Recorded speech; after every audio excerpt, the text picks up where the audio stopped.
ನಮಸ್ಕಾರ ಎಲ್ರಿಗೂ. ನಿನ್ನೆ ಅಷ್ಟೇ 45 ಸಿನಿಮಾದ ಟ್ರೈಲರ್ ಬಿಡುಗಡೆ ಆಗಿದೆ.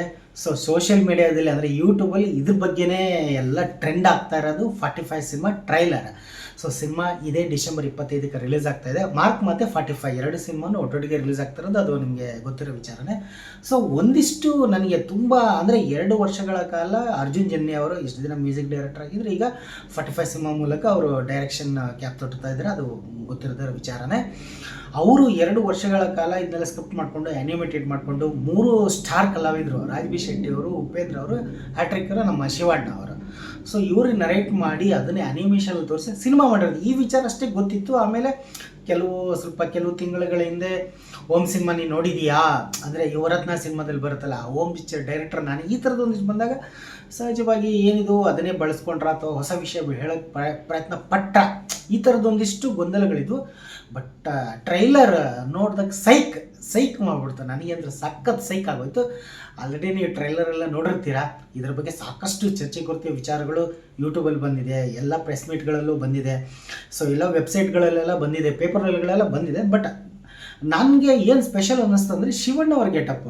ಅಂದರೆ ಉಪ್ಪಿಯವರ ಸಿನಿಮಾಗಳಲ್ಲಿ ಒಂದಿಷ್ಟು ಆತ್ಮಾಲೋಕನ ಇರುತ್ತೆ, ಆಧ್ಯಾತ್ಮಿಕ ಇರುತ್ತೆ, ದೈವತ್ವ ಚಿಂತನೆಗಳಿರುತ್ತೆ, ಸಾಮಾಜಿಕ ಮನಸ್ಸಿನ ಒಳಗಡೆ ಏನೇನು ಇರುತ್ತೋ ಆ ವಿಚಾರಗಳು ಈ ಸಿನಿಮಾದಲ್ಲಿ. ಇನ್ನು ಶಿವಣ್ಣ ಅವರು ಲೇಡಿ ಗೆಟಪ್ಪಲ್ಲಿ ಲಾಸ್ಟ್ ಭರತನಾಟ್ಯ ಒಂದು ಹಾಕೊಂಡು ಬಂದಿರೋದು, ಅದಂತೂ ಸಖತ್.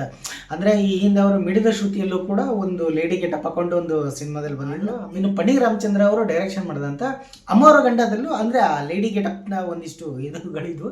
ಬಟ್ ಇದರಲ್ಲಿ ಉಪೇಂದ್ರ ಹೇಳ್ತಾರಲ್ಲ, ಚೆಲುವೆಯ ನೋಟ ಚಂದ, ಹಾಗಂತ ಭರತನಾಟ್ಯ ಬರೋದು ಯಾರು ಸರ್ ನೀವು ಅಂತ ರಾಜ್ ಬಿ ಶೆಟ್ಟಿ ಅವರು ಹೇಳೋ ಡೈಲಾಗು ಈ ಸಖತ್. ಅಂದರೆ ಒಂದು ಗ್ಯಾಂಗ್ಸ್ಟರ್ ಕತೆ ಅಂತ ನನಗೆ ಅನ್ನಿಸ್ತಾ ಇದೆ.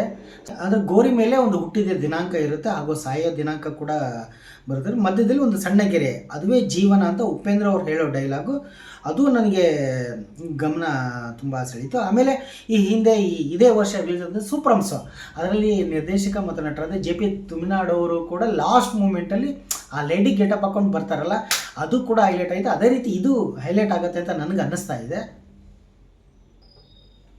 ಆದರೆ ಇಷ್ಟು ದಿನಗಳ ಕಾಲ ಮ್ಯೂಸಿಕ್ ಡೈರೆಕ್ಟರ್ ಆಗಿದ್ದಂಥ ಅರ್ಜುನ್ ಜನ್ಯ ಅವರು ಈ ಸಿನಿಮಾ ಮೂಲಕ ಡೈರೆಕ್ಟ್ ನನಗೆ ಅಂದರೆ ಸಿನಿಮಾ ಮೇಲೆ ತುಂಬ ಭರವಸೆ ಇದೆ. 2 ಸಿನಿಮಾ ಒಟ್ಟೊಟ್ಟಿಗೆ ಬಿಡುಗಡೆ ಆದರೂ ಕೂಡ 2 ಹಬ್ಬಗಳೇ ಅಂತಲೇ ಹೇಳ್ಬೋದು. 2 ಸಿನಿಮಾನ ನಾನು ಮಿಸ್ ಮಾಡಿದೆ, ನಾನು ಮಿಸ್ ಮಾಡೋದೇ ಇಲ್ಲ ಬಿಡಿ. 2 ಸಿನಿಮಾ ನೋಡ್ತೀನಿ. ಒಂದು ಕಡೆ 3 ಜನ ಸೂಪರ್ ಸ್ಟಾರ್ಗಳು, ಇಲ್ಲಿ ಸುದೀಪ್ ಅನ್ನೋ ಸೂಪರ್ ಸ್ಟಾರ್. ಈ ಥರ ಇಬ್ಬಿಬ್ಬರು ಪಾತ್ರಗಳು, ಅಂದರೆ ಅದು ಮಾರ್ಕ್ ಬೇರೆ ಥರ ಇದೆ. ಒಬ್ಬ ಪೊಲೀಸ್ ಕಾಪು, ಆ ಒಂದು ನೈಟ್ ನಾವು ಮ್ಯಾಕ್ಸ್ ಸಿನಿಮಾ ನೋಡಿದ್ದೇವಲ್ಲ, ಅದೇ ಶೇಡ್ ಅನ್ನಿಸ್ತಾ ಇದೆ ಮಾರ್ಕ್.